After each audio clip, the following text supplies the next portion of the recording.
Hi, everyone. My name is Corinne, and I am part of the manager team at Your Love Rara. And I'm here to be the instructor for the finance course. And we're just going to go ahead and jump in. This week, it's Intro to Finance, Budgeting, and Expenses, and why those things are important and why we should know more about all of them. So give me 1 second to share my screen. Perfect. And let me get this started.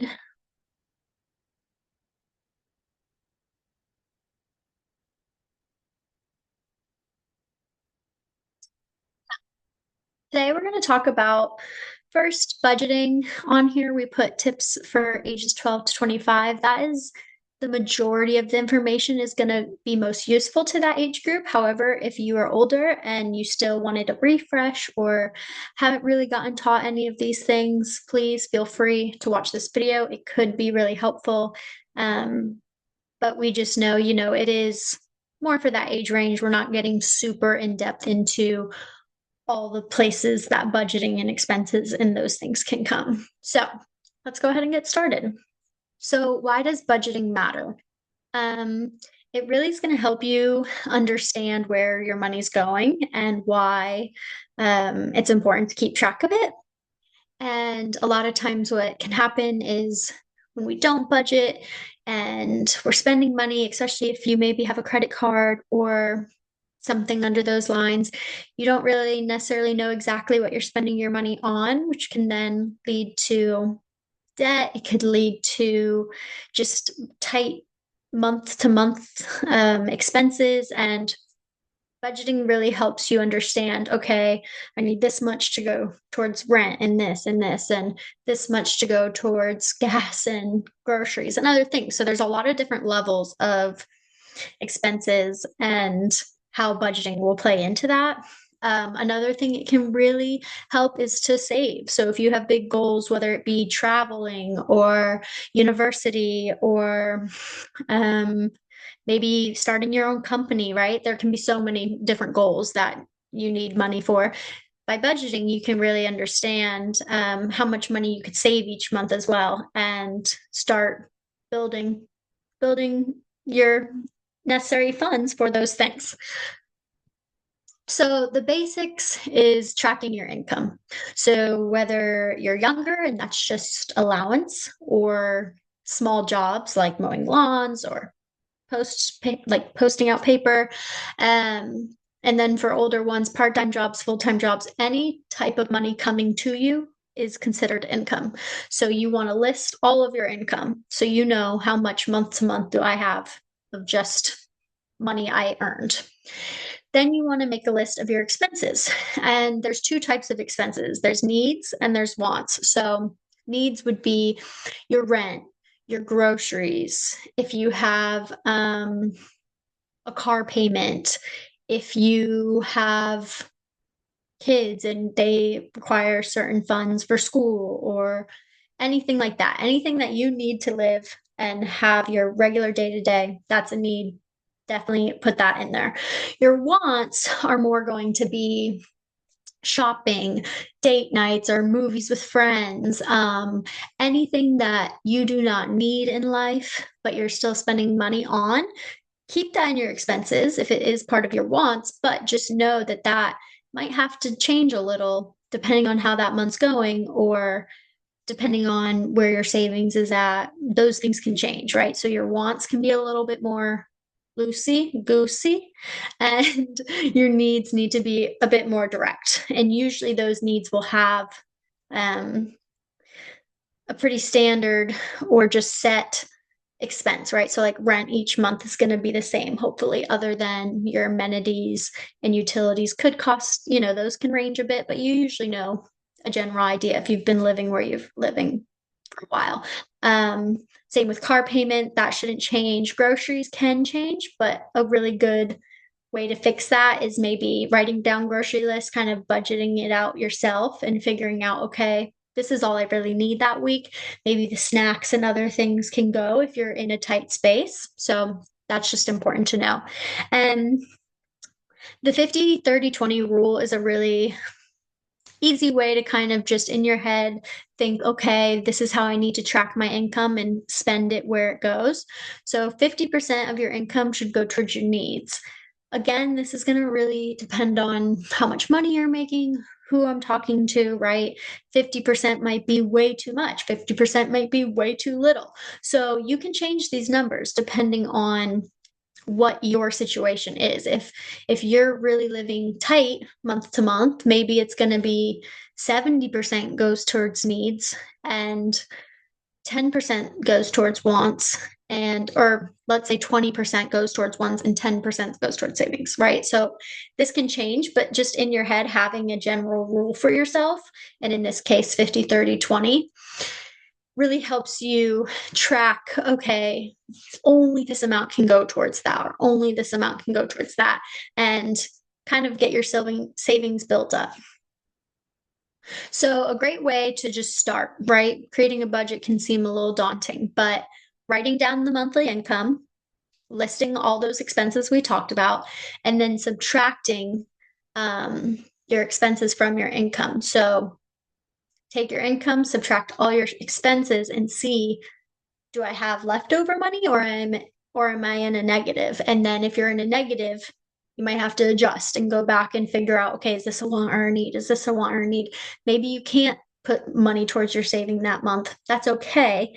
Next month, maybe try and adjust. So there's a lot of creativity to it, and your own situation again will change, but that's just a general outline. A lot of times I use Excel to do that, which I'll show you a little bit later on what that looks like.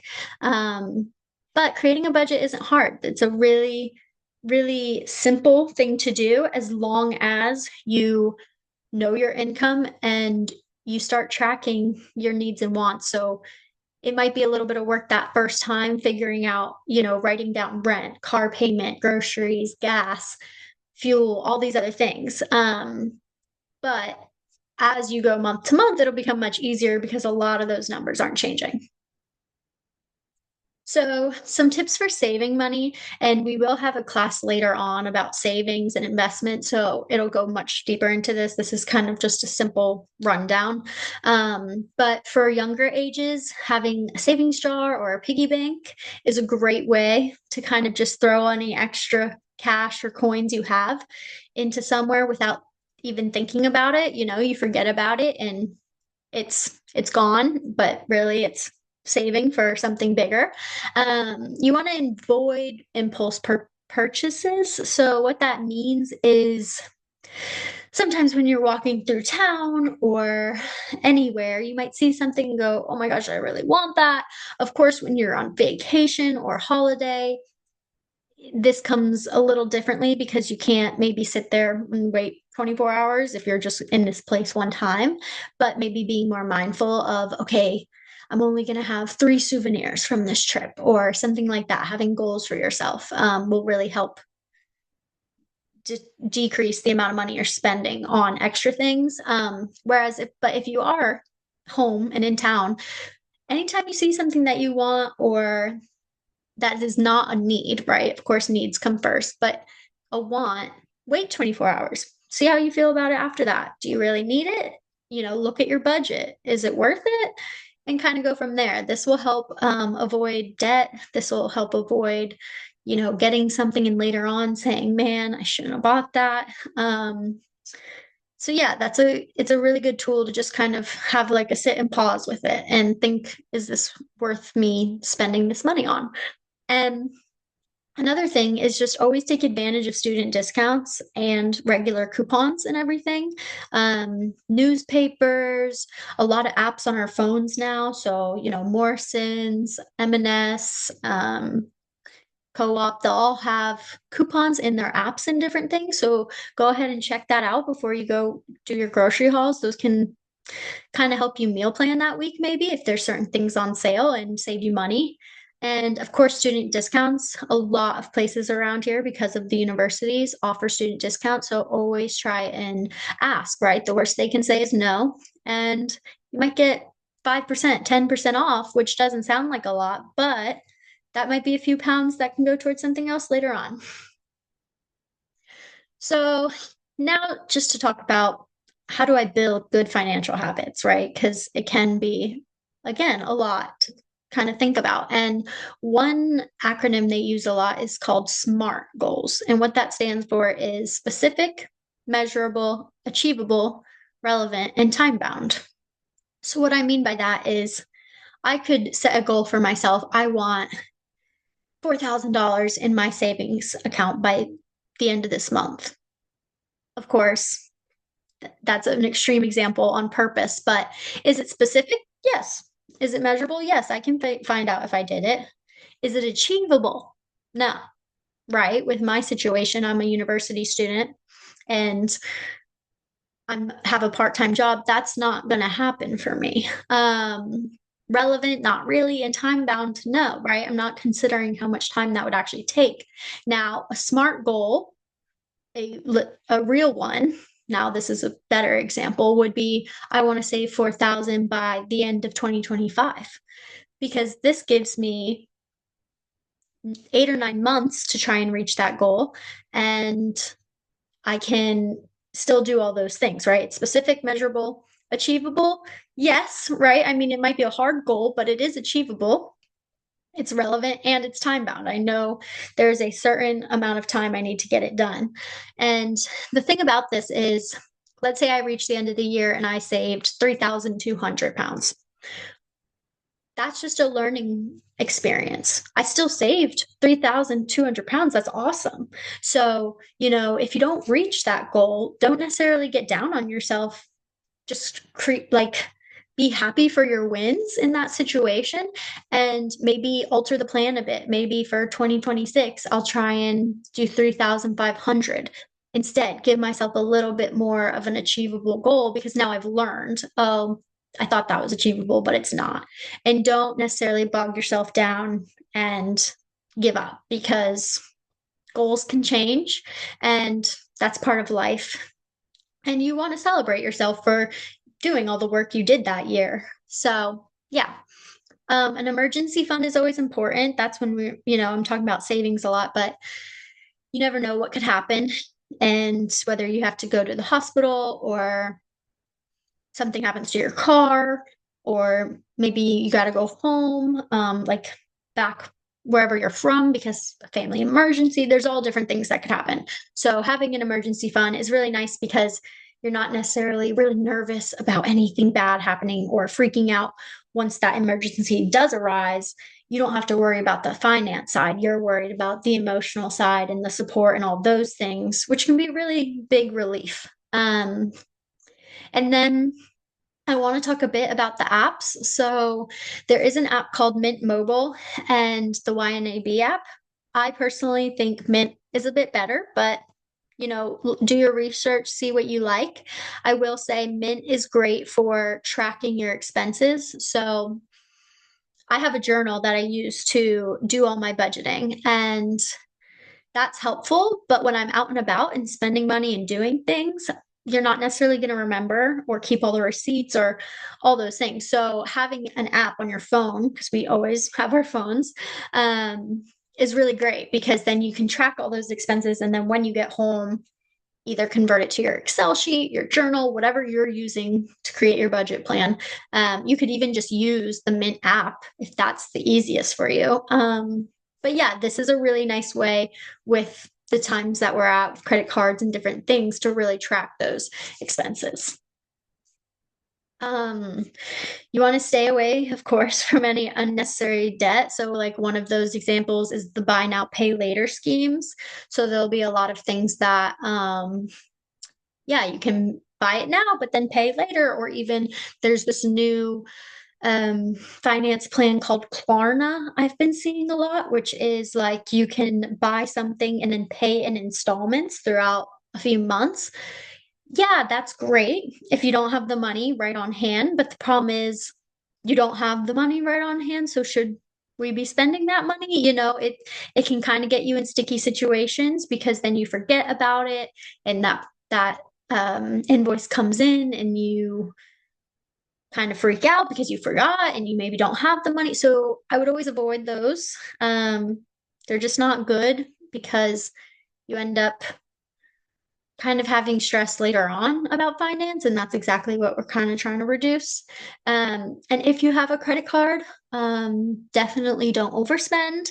Check your checking account or your debit account and make sure that that money's there before spending it, because if you just spend it, you're going to end up having credit and debt on a credit card that you don't have the money for, and that can be really bad for your credit score. And that is important for a lot of different things that we'll go into later on. But credit score helps you to buy homes, cars, loans, all these different things. So you don't want to be in a bad situation with a credit card because it can really affect you later on in life.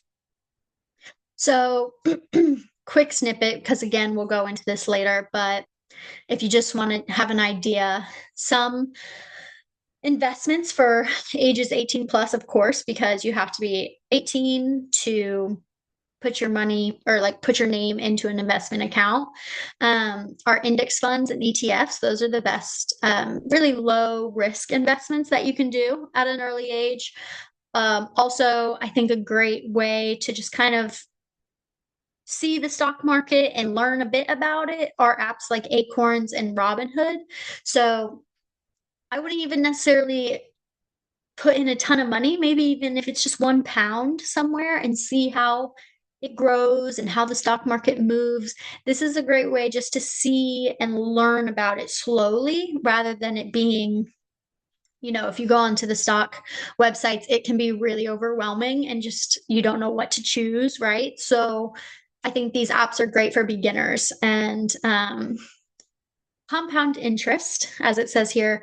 So what compound interest is if I put $100 into an account that earns 5%, like accruity, then 5% of 100 is $5. So let's say that first month I made $5. I had $100 in the account. So now I have 105.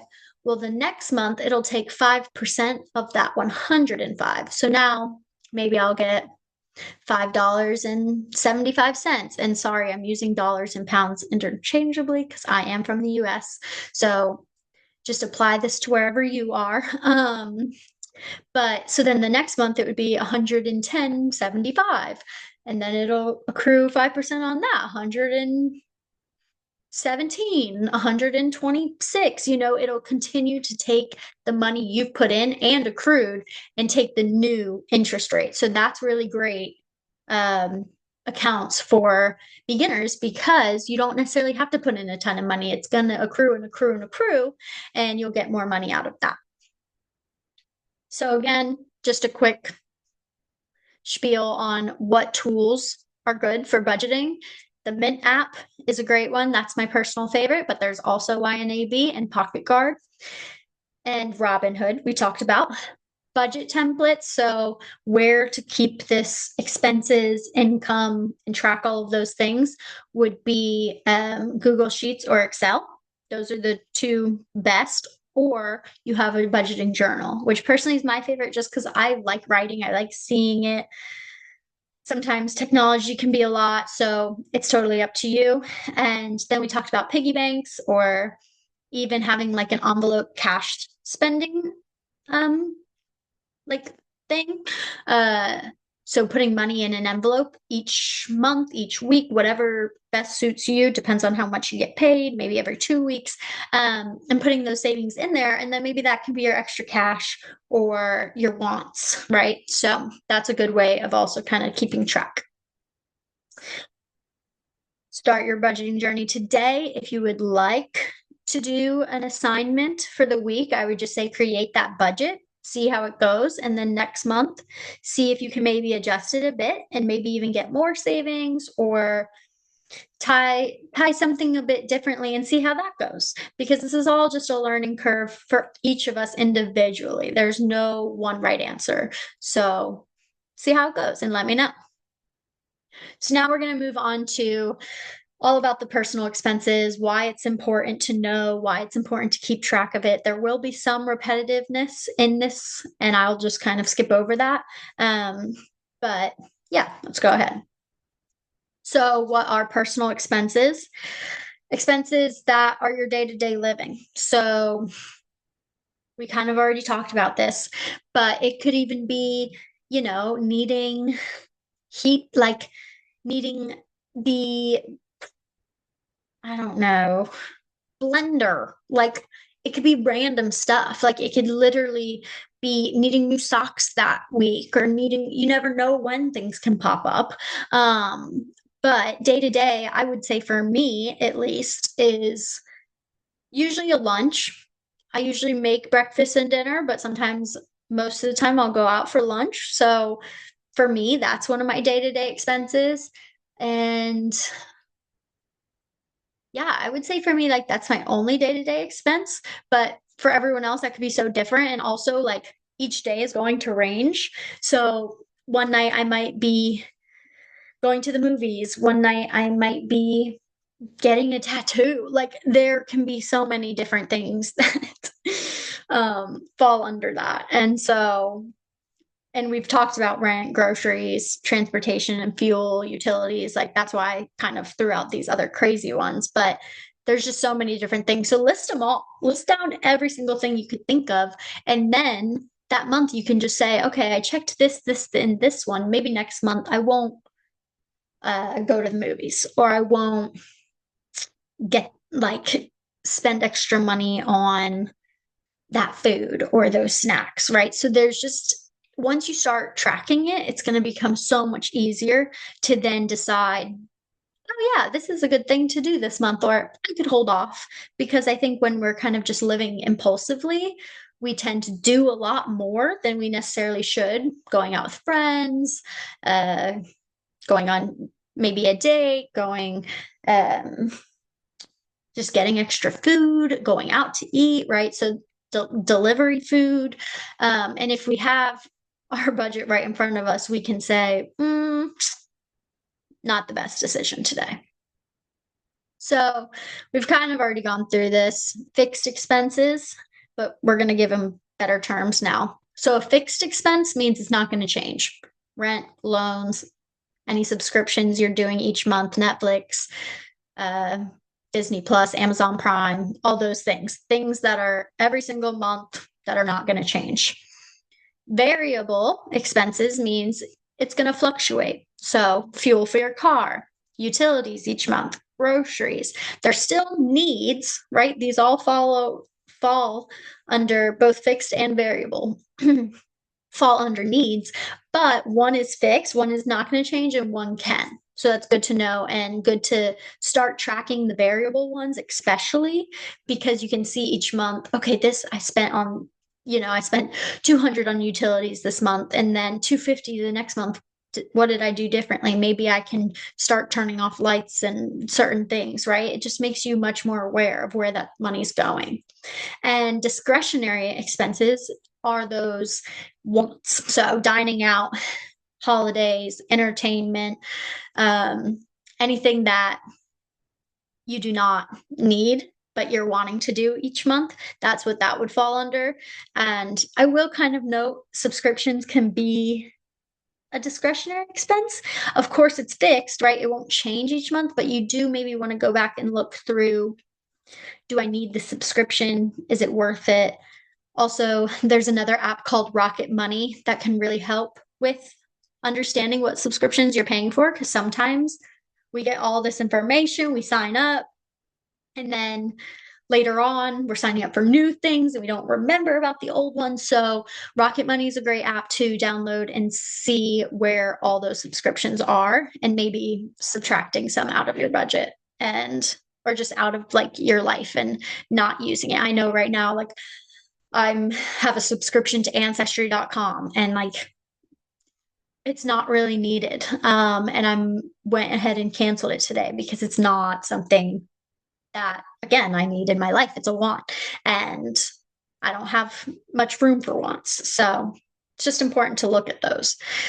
So why is it important? We've kind of talked about this. Helps maintain a budget, lets you know where you're spending money and if it's unnecessary or if it's necessary. It can really help make those financial goals a reality and make you feel more comfortable to pursue those. And it really helps just build financial discipline and individual discipline. For a lot of people who don't necessarily track their budgeting and things, it can feel really overwhelming when expenses start coming, when they're an adult, and when you have all these monthly bills. It can be a lot to understand. Okay, I'm spending just £1,000 alone on rent, car, and utilities, and that can be a lot of money. So then you need to address, okay, outside of that, what am I spending? So having financial discipline is really important for when you start to become an adult, and then even later on when you're starting to look to buy big purchases like a home or more cars or just anything, alone, anything under those lines. We've talked about these, so that's why I'm going to kind of just skip over this one. So the links between these two is budgeting ensures that you are putting that money somewhere effectively. You're not just impulse sending money out and not understanding where your money's going and feeling overwhelmed. It also really helps build savings and investment plans, which might sound like, oh, yeah, that's saving and investment. That's good, but not for me. Even if it's 2% of your income each month, right? We talked about 50, 30, 20, but if yours only if your budget only allows you to do 2%, that's still 2% going each month. And by the end of the year, you're gonna have money accrued. And it builds the discipline of knowing this money has to go somewhere else. I'm not going to spend it on a want. And yeah, it really overall prevents you overspending and having a bunch of financial stress that can really affect people later on. I know, finance is not a fun thing to talk about, but it does create a lot of stress in everyone's life. And so to become better at the planning process and just understanding all of this, it might allow you to really open up and enjoy other parts of your life that you may have been kind of dismissing because you just had this stress built up you didn't know.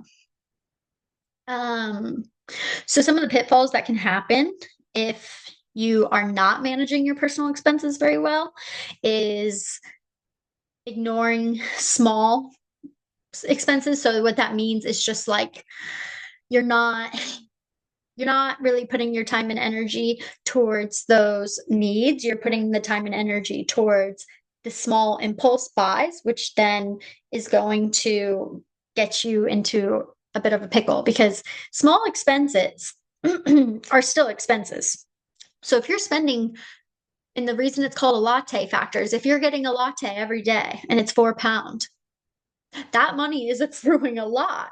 And in your head, you're not thinking, oh, £4, right? But in a week, that's £20. And so for the month, that's what 28 £80. That's a lot of money going towards just a latte. So maybe starting to make coffee at your own at home. So basically it's saying don't ignore those small day-to-day expenses because that could be what's really getting you in a hole.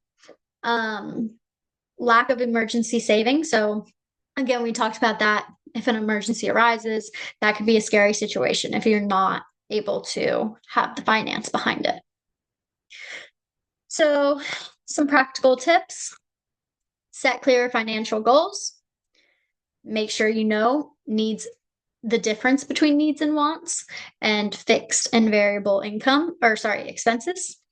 Use cash for any of those. This is just kind of a hot tip, but if you only use cash for your wants, then you've got that money and it's there. Like I'm assuming everyone probably uses a checking account, and that checking account is probably set up to your automatic payments like rent, utilities, car payment, subscriptions. Anything is pulling right out of that account.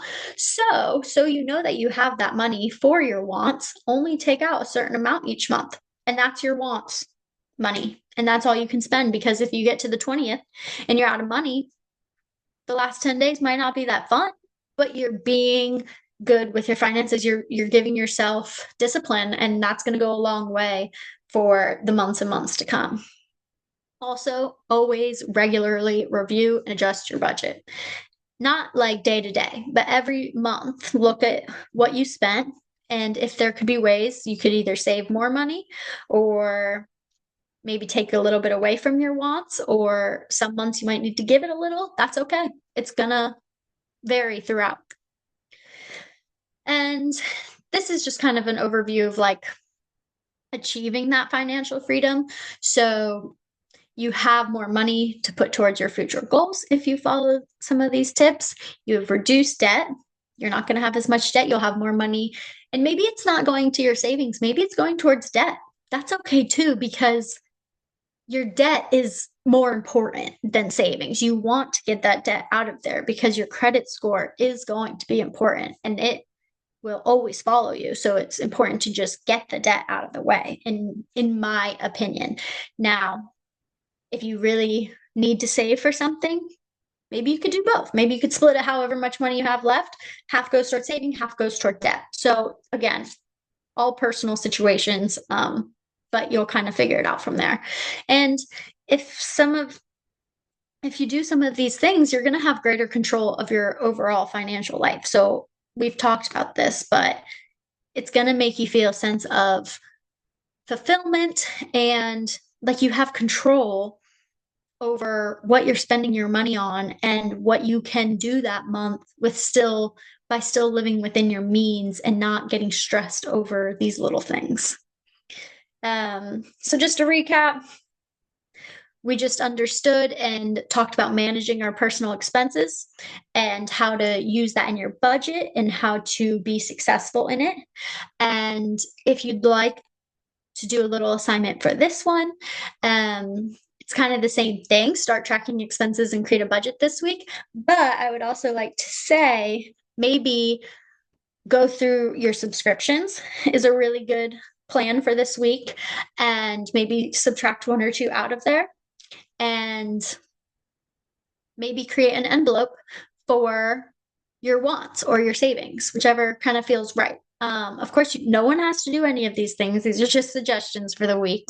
But yeah, that is the end of this PowerPoint. And I hope you all got to, let me see, there we go. I hope this was a bit helpful for some people. And if not, you know, I'm sorry, but you made it. And I do believe that if you follow some of these tips, you're gonna understand your finances more, which there's no downside to that. There's always room for improvement when it comes to our own financial success, and just kind of figuring out how much money can go towards what. It's going to allow you a lot of freedom in areas of your life that you may not have really realized. So yeah, if you have any questions, please reach out to us on social media or email us or come in, and we're more than happy to help and kind of explain a few things if it wasn't obvious or understandable. And yeah, I hope everyone has a good week and you start tracking some of your expenses and income and get that budget under control. And I'll see you next week.